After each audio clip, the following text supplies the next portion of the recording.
Am I the asshole if I cancel Christmas because I can't afford it this year? Title says it all: sole provider for family, all credit cards maxed, negative bank balance, upcoming missed payments until my next check.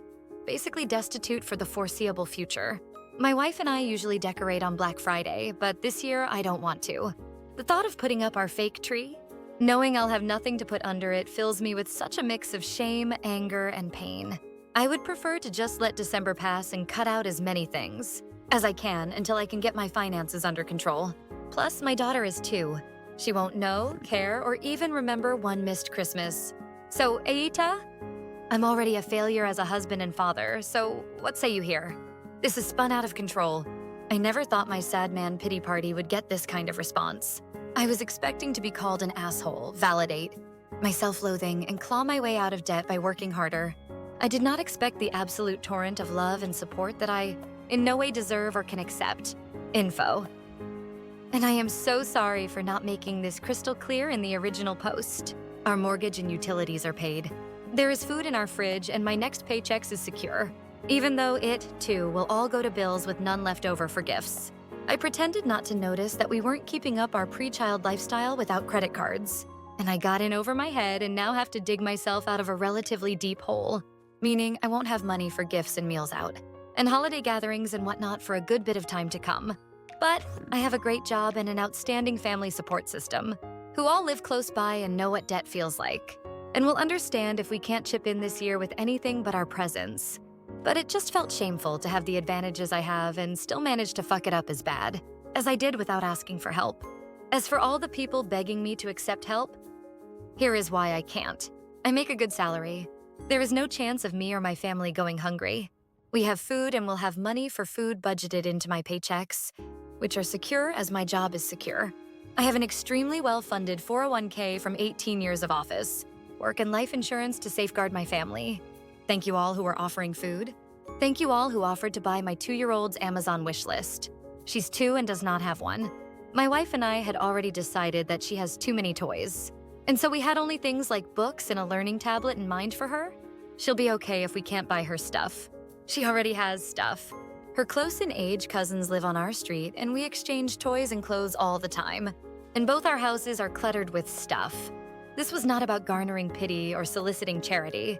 It was my insecurity equating gifts with love that warped Christmas for me. It almost ruined Christmas for me. Regardless of the vote here, I truly am the asshole for that. So please turn your charity to your communities, your neighbors.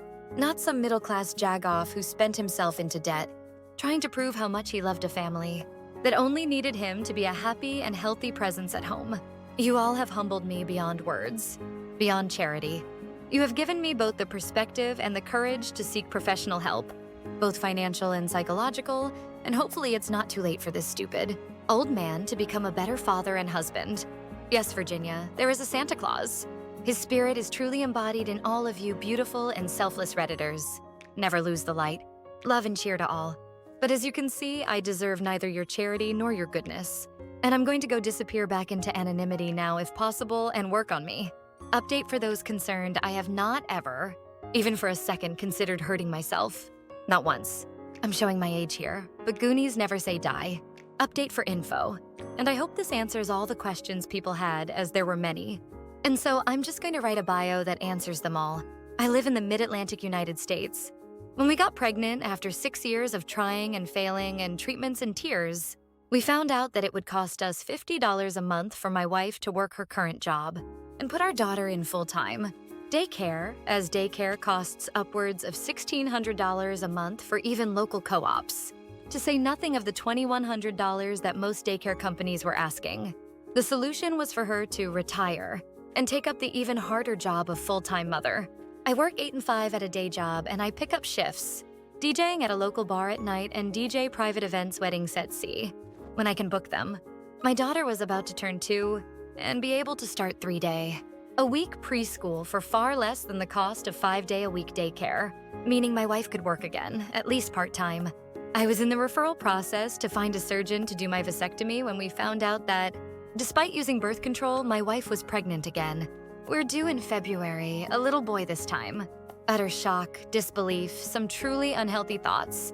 And finally, acceptance that I was going to have to continue to be the full-time provider, as there was no way we could put 2 kids in full-time care. So once again, my sainted wife will have to spend at least another 2 years as a full-time mom.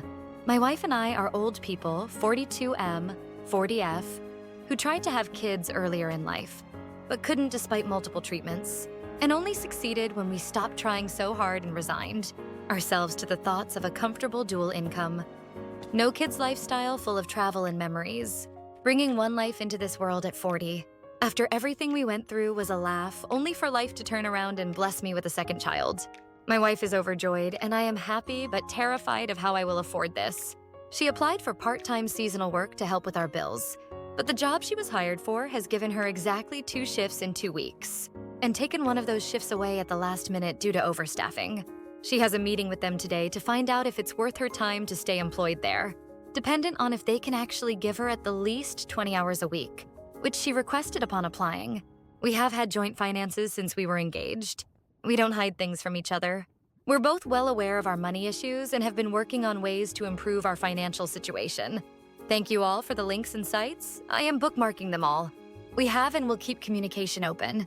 It was our promise made to each other 13 years ago, to never shoulder our burdens alone. Lastly, hopefully, I know this is long. I am humbled by your offers of charity, dear strangers. Truly and deeply humbled. I cannot accept them, be it out of foolish pride or some other moral driver. But know that your kind words, and even kinder offers, have softened my resolve to cancel Christmas this year.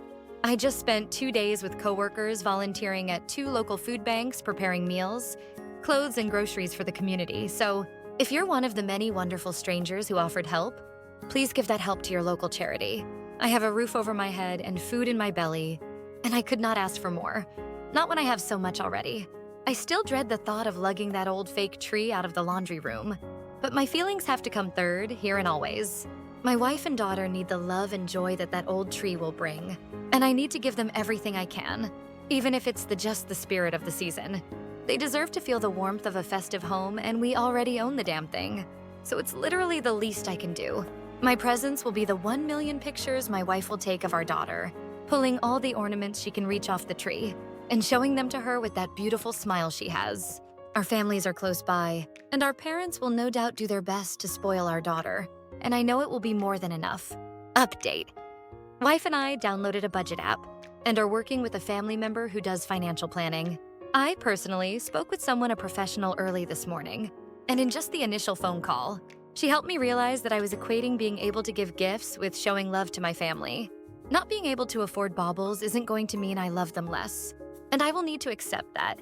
And I will continue to work with her as long as my insurance will allow.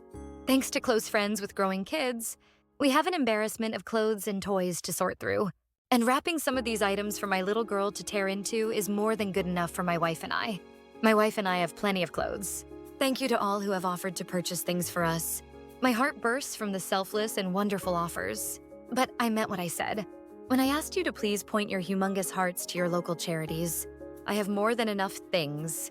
And taking things from strangers to compensate for my poor spending habits feels wrong. It will be a tough few months, but I have a good job, with opportunities to grow, and I'm going to work with professionals to learn some much-needed budget control and work with a therapist to learn to accept help from family and friends when the new baby arrives and to be less hard on myself. I am also going to spend more time with my local food bank. I signed up to help build meal kits this week to be distributed for Christmas in my community. I'm planning on giving generously this season, just not in the consumerist sense. I think that's a new tradition that my family can and will preserve for years to come. Even y'all who called me a stupid cunt. Thank you too for keeping me grounded. Update 2. So it's been 2 weeks and somehow the messages are still coming in. Thankfully, the offers of charity have stopped. Here's hoping they were redirected to their communities, but a good deal of them asking whether or not I stopped being a Grinch and started being a good husband and father again. So to get those people placated first, here you go, I decorated. Pics without our faces only, sorry. I also spoke with a financial advisor who is helping me set up a budget for 2020 and a counselor who helped me realized that I was worth more than the goods I could offer someone. She recommended 2 separate therapists to me, and neither are taking new patients before the new year. So for now, my wife and I are working on our budget and cleaning out various corners of the house for things to sell. So far, we've gotten rid of some unused basement furniture, a mini fridge that has been empty for 2 years, a bunch of wine racks and paraphernalia we don't drink at home since the baby was born 2 years ago, so no need to keep it around, as well as some other things, and made about $750, more than enough to pay all the overdue bills, put some money in savings, and groceries in the cupboard. It's going to be a long road to pay off this CC debt, but we're finally addressing the issue head-on and moving in the right direction. Since my last paycheck that covered mortgage and utilities, no worries there, for those who asked if I was behind. Thank you. I have also been offered and taken 3 DJ gigs for holiday parties, 2 for personal friends, acquaintances, businesses, 1 for a charity. I refused payment for the children's charity gig, instead offering to give the money right back to the kids instead, which was gratefully accepted by the organizer. The extra cash from the 2 paying gigs paid down some more debt, and was enough left over to allow me to have bought some nice new books and a Moana doll for my little girl to open on Xmas morning to say nothing of the bags of presents from both sets of grandparents full of clothes and toys, so she'll be fine from a present standpoint. Inspired by everyone's offers of charity, I volunteered again at Paul's Place in Baltimore, where this time I donned the hairnet and apron and served hot meals. Cell phones are prohibited inside, plus taking photos of yourself doing charity work defeats the purpose of said work. I also organized a food drive at my office to provide meal kits for Christmas for needy families, and we were able to donate 574 lbs of food to the MD Food Bank. Thank you to all who reached out and made me realize that I really was an asshole. I let my personal shortcomings almost ruin a holiday for my wife and child. It won't be as fancy as our last Christmases, but I have a feeling that this year will be very special to me, no matter how little is under my tree. I realize that I have all the gifts I need, and I cannot thank the beautiful people who offered up so much charity to a grumpy stranger. I didn't need to accept your gifts to accept your love, and the offers alone changed my life. Happy holidays, y'all.